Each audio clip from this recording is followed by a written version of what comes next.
መጽሐፈ ሄኖክ ምዕራፍ 21 በሰማይ የሚመላለሱ የብርሃናት ነገር የሚናገር መጽሐፍ ይህ ነው።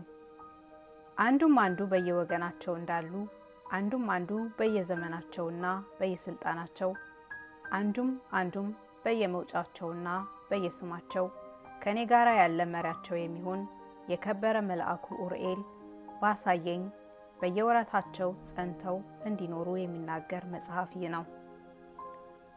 ሰሌዳቸውንም ሁሉ ይህም ዓለም እስከ ዘላለሙ ድረስ ጸንቶ የሚኖርበት ዘመንም እስከ ዘላለም ድረስ ጸንቶ የሚኖር ሐዲስ ሥራ እስኪሰራም ድረስ እሱ እንዳሳየኝ የሚናገር መጽሐፍ ይህ ነው። የብርሃኖችን ነገር የሚናገር መጀመሪያው ሥርዓት ይህ ነው። የበራ የፀሐይ መውጫ በምስራቅ ባሉ በሰማይ መስኮቶች ነው። መግቢያውም በምዕራብ ባሉ በሰማይ መስኮቶች ነው።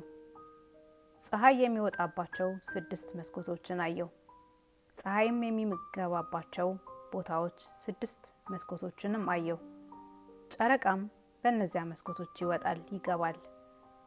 ከሰማይ ኮከቦችን የሚመሩ ኮከቦችም ከሚመራቸው ኮከቦች ጋር በእነዚያ ደጃፎች ይወጣሉ ይገባሉ። እኒህም መስኮቶች 6ቱ በምስራቅ 6ቱ ፀሐይ በሚገባበት በምዕራብ ናቸው። አንዱን ካየሁት በኋላ ያየሁት አንዱም የቀና ነው። በዚያም መስኮት በግራ በቀኝ ብዙ መስኮቶች አሉ። ሚያዝያ ነው። መጀመሪያ ስሙ ፀሐይ የሚባል ታላቁ ብርሃን ይወጣል። ዙሪያውም እንደ ሰማይ ዙሪያ ነው። ሁለመናው የሚያቃጥልና የሚያበራ እሳትን የተመላ ነው። በሚሄድባቸውም ሰረገላዎች በወጣ ጊዜ ሰረገላዎችን የሚነዳ ነፋስ ይነፍሳል። ፀሐይም ከምስራቅ ወደ ምዕራብ ይገባል፣ ወደ ምስራቅም ለመሄድ ከምዕራብ ወደ መለስ ይመለሳል። በዚህም መላእክት ሊገባ ይመራል፣ በሰማይም ሆኖ ያበራል። አሁን እንደተናገርኩት በመጀመሪያው ወር በታላቁ መስኮት ይወጣል፣ በአራተኛውም ደጃፍ ይወጣል። ይህችም አራተኛይቱ ደጃፍ ፀሐይ በምስራቅ ከሚወጣባቸው ስለዚህ ከ6ቱ ደጃፎች አንዲቱ ናት። በመጀመሪያው ወር ፀሐይ ከሷ ከሚወጣባት በዚያችም በአራተኛይቱ ደጃፍ በዘመናቸው በሚከፈቱበት ጊዜ ከነሱ ዋዕይ የሚወጣባቸው 12 ደጃፎች አሉባት። ፀሐይ ከምስራቅ በወጣ ጊዜ በዚች በአራተኛይቱ ደጃፍ 30 ቀን ይወጣል።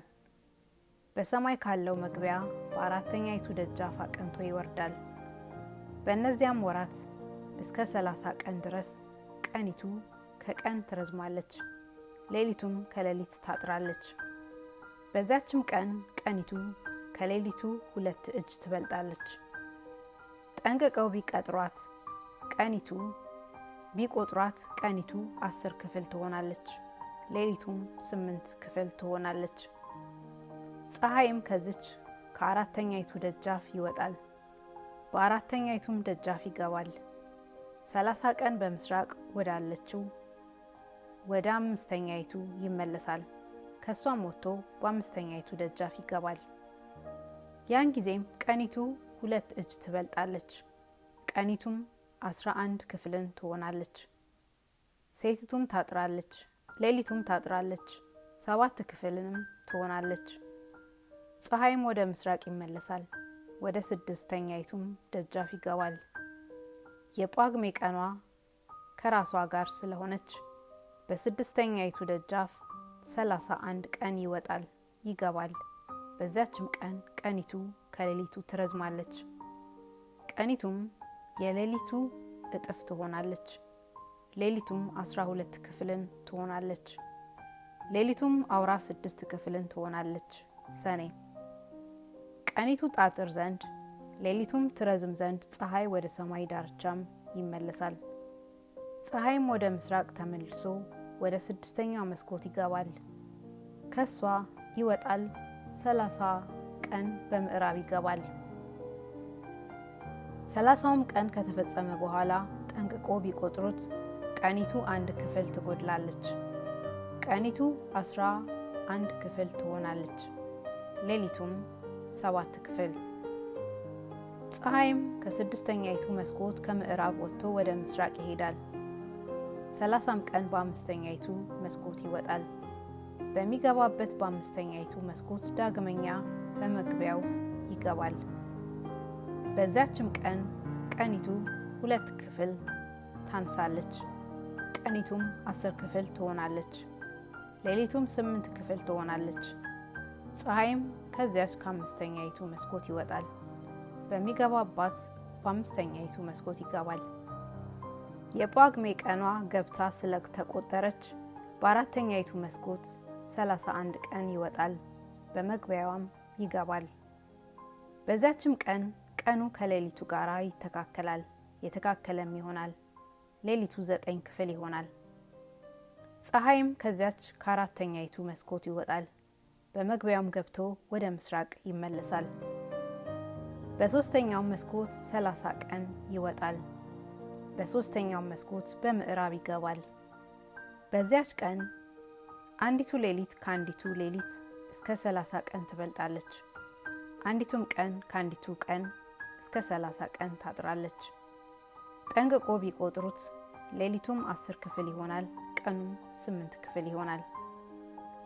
ፀሐይም ከዚያች ከሦስተኛይቱ መስኮት ወጥቶ በምዕራብ ባለ በሦስተኛይቱ መስኮት ይገባል፣ ወደ ምስራቅም ይመለሳል። ፀሐይም በሁለተኛው መስኮት 30 ቀን ከምስራቅ ይወጣል። እንደዚህም በሁለተኛው መስኮት በሰማይ ባለ መግቢያው ይገባል። በዚያችም ቀን ሌሊቱ 11 ክፍልን ቀኒቱም 7 ክፍልን ትሆናለች። ፀሐይም በዚች ቀን ከዚች ከሁለተኛይቱ መስኮት ወጥቶ በሁለተኛይቱ መስኮት መግቢያ ይገባል፣ ወደ ምስራቅ ይመለሳል። የጳጉሜ ቀኗ ገብታ ስለተቆጠረች ፀሐይም በአንዲቱ በዚች ጥር 31 ቀን ወጥቶ በዚች በአንዲቱ መስኮት መግቢያ ይገባል።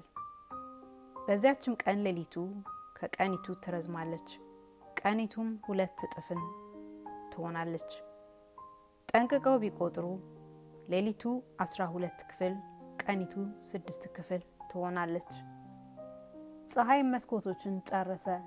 ዳግመኛም በእኒህ መስኮቶች ላይ ዞሮ 30 ቀን በዚያ መስኮት ይገባል፣ በመግቢያውም በትክክል ይገባል። በዚያችም ቀን ሌሊቱ ከመርዘሟ 1 እጅ ታጥራለች፣ ይኸውም 1 ክፍል ነው። ሌሊቱ 11 ክፍል፣ ቀኒቱም 7 ክፍል ትሆናለች። ፀሐይም ተመልሶ በምስራቅ ወደሚወጣበት ወደ ሁለተኛው መስኮት ገባ። በዚህም መስኮት ተመልሶ 30 ቀን ይወጣል ይገባል። በዚያችም ቀን ሌሊቱ ከርዝመቷ ታጥራለች፣ ሌሊቱ 10 ክፍል፣ ቀኒቱም 8 ክፍል ትሆናለች። በዚያችም ቀን ፀሐይ ከዚያች ከሁለተኛይቱ መስኮት ይወጣል፣ በመግቢያውም ገብቶ ወደ ምስራቅ ይመለሳል። ፀሐይም የጳጉሜ ቀን ገብታ ስለተቆጠረች በሦስተኛይቱ መስኮት 31 ቀን ወጥቶ በሰማይ ባለ መግቢያው ይገባል።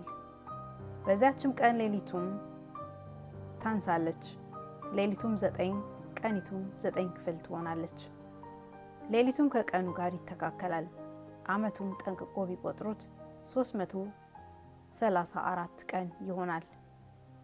የሌሊትና የቀን ርዝመቷ የሌሊትና የቀንም ማጠሯ በፀሐይ መንገድ ይለያል። ስለዚህም ጎዳናው ይረዝማል። አንዱ ቀን ከአንዱ ቀን፣ አንዱም ሌሊት ከአንዱ ሌሊት ያጥራል። የፀሐይ ስርዓት መንገዱም መመለሱም ይህ ነው። በተመለሰም ጊዜ ስሳውን ከንትሮስ ሊፈጽም ይመለሳል። ተመልሶ በምስራቅ ይወጣል። ለዘላለም የሚኖር ታላቅ ብርሃንም ይህ ነው። ጌታ እንዳዘዘ በእሱ አምሳል የሚጠራ ከምስራቅ የሚወጣ ደገኛ ብርሃን ይህ ነው። እንዲህ ሆኖ ይወጣል ይገባል፣ መጉደልም የለበትም። በሰረገላ ሁሉ ሆኖ በመዓልትም በሌሊትም ይሮጣል እንጂ አያርፍም። ብርሃኑም ከጨረቃ 7 እጅ በልጦ ያበራል። የሁለቱ ሁሉ የፀሐይና የጨረቃ መጠናቸው የተካከለ ነው።